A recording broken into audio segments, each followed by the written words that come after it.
Selamat pagi dan salam sejahtera kepada Madam Criselia. Hari ini saya akan membentangkan assignment individu saya, yaitu bagi subjek KDC 330 Infant and Toddler Development and Caregiving.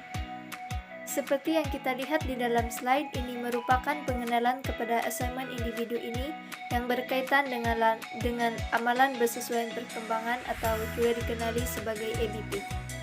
Amalan bersesuaian perkembangan atau ABP merupakan proses pembelajaran yang telah disesuaikan selaras dengan tahap-tahap perkembangan bagi kanak-kanak. ABP ini merupakan pendekatan yang menekankan penggunaan kaedah pengajaran dan pembelajaran yang mengikut kesesuaian umur, kebolehan, dan juga minat bagi kanak-kanak. Terdapat beberapa dimensi yang telah diambil kira agar amalan yang diberikan adalah sesuai dengan tahap perkembangan kanak-kanak. Ini merupakan slide yang seterusnya, dan di dalam slide ini saya akan menerangkan tentang amalan bersesuaian bagi kanak-kanak yang berumur 3 hingga 4 tahun. Isi yang pertama adalah peka terhadap perbezaan individu kanak-kanak agar mampu menyesuaikan bahan dan aktiviti dengan kemampuan perkembangan mereka. Sebagai pendidik, kita perlu sadar dan peka terhadap kesesuaian individu bagi setiap kanak-kanak. Ini karena kemampuan kanak-kanak adalah berbeza-beza.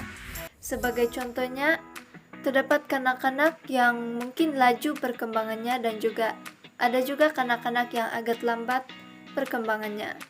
Oleh itu, pendidik harus peka terhadap kesesuaian setiap kanak-kanak agar dapat menyesuaikan bahan dan aktiviti pengajaran yang sesuai dengan kemampuan kanak-kanak. Isi yang seterusnya ialah responsif kepada minat dan juga keperluan kanak-kanak. Pendidik atau pengasuh juga perlu melihat minat dan juga keperluan kanak-kanak dan memberikan galakan kepada kanak-kanak agar dapat mengasah perkembangan mereka. Sebagai contohnya, jika pendidik atau pengasuh melihat kanak-kanak itu sangat berminat dalam bidang lukisan, pendidik sepatutnya memberikan galakan kepada kanak-kanak tentang apa yang kanak-kanak itu minat, dan juga menyediakan kanak-kanak bahan pembelajaran yang mereka perlukan. Secara tidak langsung, ini akan membuatkan kanak-kanak semakin bertambah bersemangat dan meningkatkan keyakinan mereka serta potensi kanak-kanak. Kita teruskan dengan isi menyesuaikan bahan pembelajaran berdasarkan kepada kebolehan dan pengetahuan semasa kanak-kanak untuk memberi pengajaran yang lebih mencabar. Pendidik atau pengasuh juga perlu menilai perkembangan semasa yang telah dicapai oleh kanak-kanak. Ini bertujuan agar pendidik boleh menyediakan bahan dan aktiviti pengajaran yang lebih mencabar bagi kanak-kanak agar perkembangan kanak-kanak adalah secara berterusan. Sebagai contohnya, jika kanak-kanak sudah mengenali dan menguasai kesemua bentuk dan juga bunyi abjad, kemudian ajar pula kanak-kanak itu untuk menguasai suku kata. Dengan ini, kanak-kanak akan mencapai proses perkembangan yang berterusan. Isi yang terakhir adalah mengelakkan persekitaran kelas yang berat sebelah. Pendidik haruslah memberi layanan kepada kanak-kanak secara adil dan juga sama rata. Ini bermaksud tidak ada kanak-kanak yang dilebihkan dan juga tidak ada kanak-kanak yang dikurangkan.